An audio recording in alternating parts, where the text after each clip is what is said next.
Hello students, welcome to our YouTube channel. कैसे हैं आप सभी लोग। आज हम लेकर आए हैं आपके लिए फ्लैमिंगो का 5th चैप्टर इंडिगो। तो आइए फटाफट से इसे स्टार्ट करते हैं।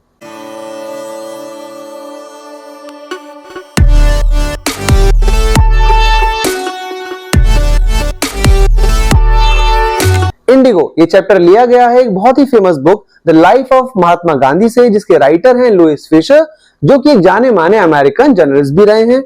इस चैप्टर के अंदर बताया गया है गांधी जी का फ्रीडम स्ट्रगल में क्या रोल रहा और इंडिगो शेयर क्रॉपर्स के साथ क्या इनजस्टिस हो रहा था और महात्मा गांधी जी किस तरीके से एज अ महात्मा सामने आए। ये गांधी जी की लाइफ का एक टर्निंग पॉइंट था इंडिगो चैप्टर। तो आइए इसके बारे में डिटेल में जानते हैं। लुइस फिशर बताते हैं कि जब वो गांधी जी से 1942 में उनके सेवाग्राम आश्रम में मिले तो गांधी जी ने उनसे कहा कि मैं आपको आज बताऊंगा कि मैंने क्यों या कैसे डिसाइड किया कि ब्रिटिशर्स को अब हमारे देश से चले जाना चाहिए। तो गांधी जी एक मेमोरी रिकॉल करते हैं और बताते हैं कि दिसंबर 1916 में एक एनुअल कन्वेंशन था, यानी एक एनुअल मीटिंग थी इंडियन नेशनल कांग्रेस की।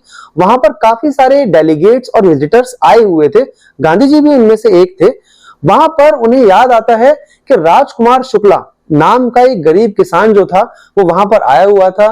वो वहां शेयर क्रॉपर्स के साथ हो रहे इनजस्टिस की शिकायत लेकर आया था।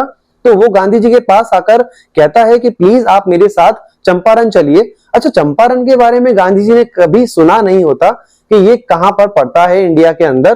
तो वो उनसे आकर बोलता है कि प्लीज आप मेरे साथ चलिए। तो गांधी जी कहते हैं देखो ऐसा है, मैं तो अभी बिजी हूं, ठीक है ना, मुझे कई जगहों पर जाना है। लेकिन शुक्ला जो था वो काफी रेजोल्यूट था, वो गांधी जी के साथ जगह जगह चल देता है, उनके पीछे, उनका बस पीछे लगा रहता है। फाइनली उसकी इस डिटर्मिनेशन से खुश होकर गांधी जी उससे कहते हैं कि ठीक है, मुझे कलकत्ता में आकर मिलो इस डेट को। तो गांधी जी जो है वहां कलकत्ता में जाते हैं। अच्छा, राजकुमार शुक्ला जो है उनका पहले से ही वहां पे वेट कर रहा था, वो और वेट करता है गांधी जी के अपने काम से फ्री होने का। और जब गांधी जी अपने काम से फ्री होते हैं तो वो और राजकुमार शुक्ला दोनों पटना के लिए ट्रेन जो है वो पकड़ लेते हैं। पटना पहुंचने पर वो जाते हैं डॉक्टर राजेंद्र प्रसाद के घर, जो कि एक एडवोकेट थे और आगे चलकर इंडियन नेशनल कांग्रेस के प्रेसिडेंट भी बने और साथ में देश के भी।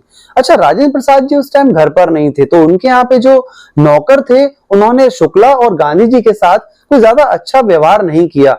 इवन उन्होंने गांधी जी को कुएं से पानी तक नहीं निकालने दिया, क्योंकि उन्हें लगा कि शायद ये भी एक अनटचेबल है और एक पुअर पीजेंट है।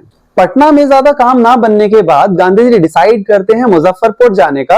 वहां वो मिलते हैं प्रोफेसर जेबी कृपलानी से, जो कि काफी सारे स्टूडेंट्स के साथ गांधी जी को स्टेशन से रिसीव करते हैं। और गांधी जी के आने की जो खबर थी और उनका जो नेचर ऑफ मिशन था, आग की तरह चारों तरफ फैल जाता है और जगह जगह से जो शेयर क्रॉपर्स थे वो गांधी जी को आकर मिलना शुरू कर देते हैं। लॉयर्स भी गांधी जी को ब्रीफ देते हैं अपने केसेस के बारे में और फीस के बारे में। तो गांधी जी जो हैं उन्हें डांट लगाते हैं इतनी ज्यादा फीस उन गरीब किसानों से वसूलने के लिए, और कंक्लूजन निकालते हैं कि इस तरह के केसेस को कोर्ट में ले जाना बिल्कुल बेकार है, क्योंकि इस तरीके से किसानों को डर से आजादी तो कभी नहीं मिलने वाली। अच्छा, अगर शेयर क्रॉपिंग अरेंजमेंट की बात की जाए तो ये था क्या। चंपारण में जो मेन कमर्शियल क्रॉप थी वो थी इंडिगो, और यहाँ पर जो इंडियन फार्मर्स थे वो एज ए टेनेंट वर्क किया करते थे और उन्हें 15% जमीन पर इंडिगो उगानी ही पड़ती थी।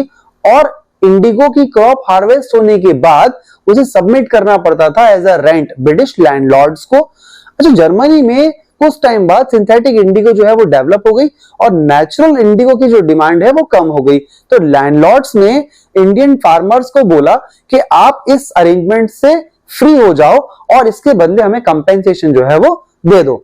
बहुतों ने विलिंगली साइन कर दिया, जिन्होंने नहीं माना वो लोग कोर्ट में गए और कोर्ट में जो लैंडलॉर्ड्स उन्हें ठग हायर की और वो बेचारे केस हार गए। अच्छा, इसी बीच इन्हें पता लगा किसानों को कि जो सिंथेटिक इंडिगो है वो डेवलप हो चुकी है और इसी वजह से ये जो कंपेंसेशन हमसे लिया जा रहा है, तो उन्होंने अपना पैसा जो है वो वापस मांगा। अब इसी बीच में जो क्लैश था वो स्टार्ट हो गया और यहीं पर गांधी जी की चंपारण में एंट्री होती है। गांधी जी जो है वो इस केस की छानबीन को आगे बढ़ाते हुए काफी सारे ब्रिटिश ऑफिसर से जाकर मिलते हैं।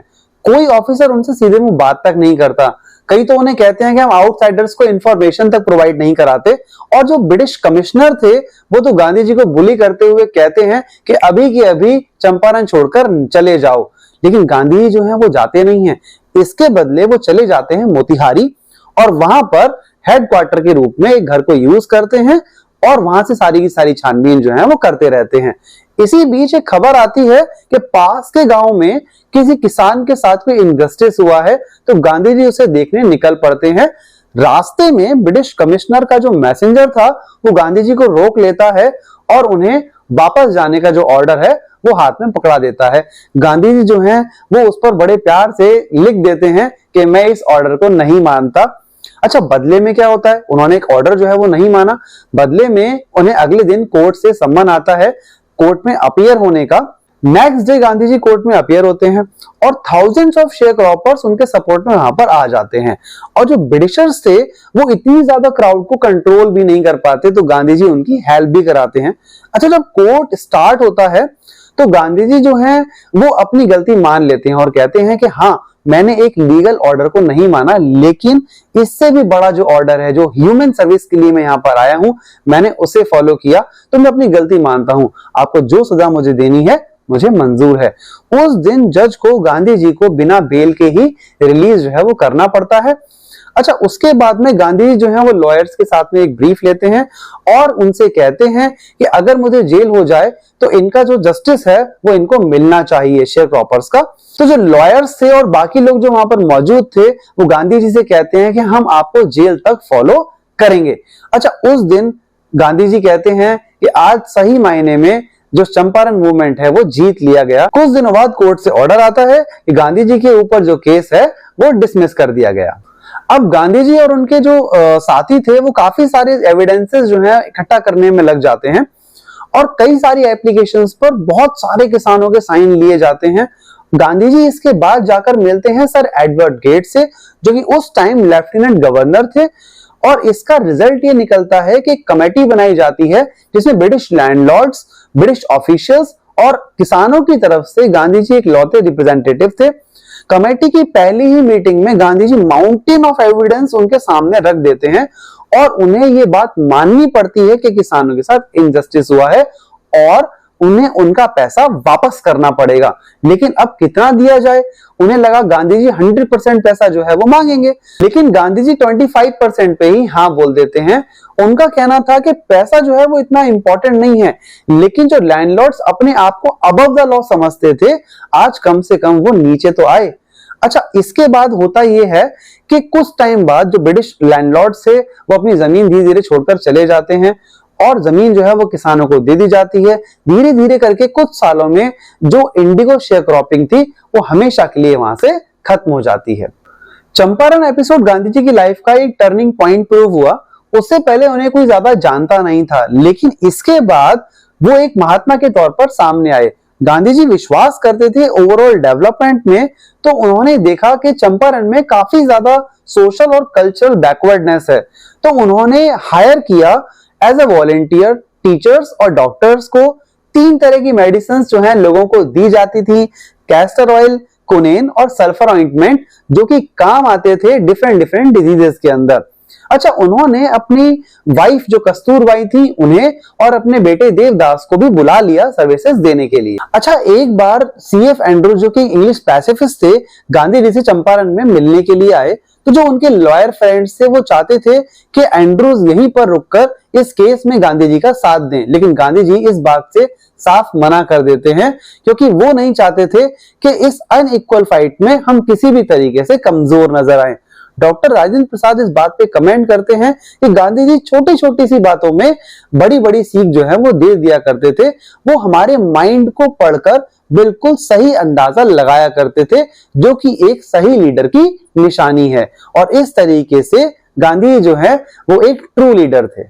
तो इसी के साथ हमारे चैप्टर यहाँ पर फिनिश होता है। आगे के चैप्टर्स के लिए बने रहिए हमारे साथ। तब तक के लिए कीप लर्निंग, वर्क हार्ड।